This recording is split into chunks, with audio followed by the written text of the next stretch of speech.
یہ کہانی سندر پور گاؤں کے اس بھیانک دن سے شروع ہوتی ہے جب کچھ لوگ گاؤں میں سے گزر رہے ہوتے ہیں تو انہیں ایک بہت ہی خوفناک قسم کی آواز سنائی دیتی ہے۔ وہ لوگ آواز سن کر بہت زیادہ ڈر جاتے ہیں اور سوچتے ہیں کہ یہ آواز کس کی ہو سکتی ہے، لیکن وہ بعد میں سوچتے ہیں کہ شاید انہیں کوئی غلط فہمی ہوئی ہوگی اور وہ یہی سوچتے سوچتے وہاں سے چلے جاتے ہیں۔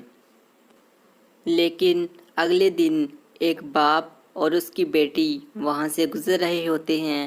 تو اچانک ان کے سامنے ایک بہت ہی خطرناک قسم کا ڈریگن آ جاتا ہے۔ اس سے پہلے کہ وہ لوگ اپنی جان بچا کر وہاں سے بھاگتے، وہ ڈریگن ان پر حملہ کر دیتا ہے اور وہ اس آگ کی تاپ نہ سہتے ہوئے لڑکی وہیں پہ ہی مر جاتی ہے اور وہ آدمی فوراً سے وہاں سے ڈرتے ہوئے بھاگ جاتا ہے۔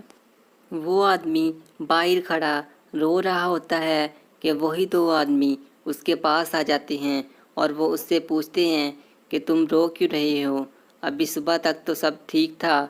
اب اچانک ایسا کیا ہو گیا کہ تم اتنا زاروں کی طرح رو رہے ہو؟ وہ آدمی انہیں ساری کہانی بتاتا ہے کہ کیسے وہ لوگ صبح وہاں سے گزر رہے تھے کہ اچانک ان کے سامنے ایک بہت ہی خطرناک قسم کا ڈریگن آ گیا اور اس سے پہلے کہ وہ لوگ اپنی جان بچا کر بھاگتے، اس ڈریگن نے ان پر حملہ کیا اور اس کی آگ اس کی بیٹی کو جلا کر راکھ کر گئی۔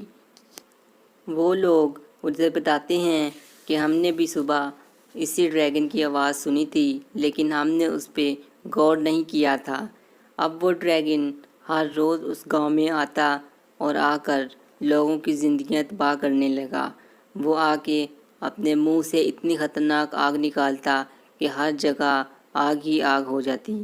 بہت سے لوگ اس کے ڈر کی وجہ سے گاؤں چھوڑنے پر مجبور ہو گئے، لیکن جن لوگوں کی روزی روٹی وہیں پہ تھی انہوں نے اس ڈریگن کو پکڑ ہی لیا۔ ایک دن جب وہ ڈریگن وہاں پہ آیا تو انہوں نے اس پہ جال پھینکا اور اچانک سے ہی اس پہ اتنے زیادہ حملے کیے کہ وہ ڈریگن وہیں پہ ہی مر گیا اور ہمیشہ ہمیشہ کے لیے غائب ہو گیا۔